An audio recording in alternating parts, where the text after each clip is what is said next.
Mid-final quarter was eventually halved the belated Magpie onslaught.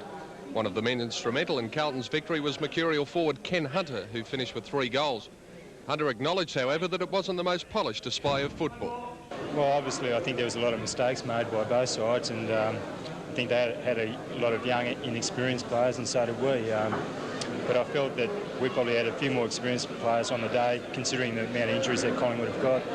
Collingwood looked pretty good in the early stages, but you bounced back. What do you think the turning point of the game was? Well, I felt that in that third quarter that we were working hard, and something had to happen because I felt that even though we didn't have the result on the board up to half-time, we were still working pretty hard, so managed to come off midway through that third quarter.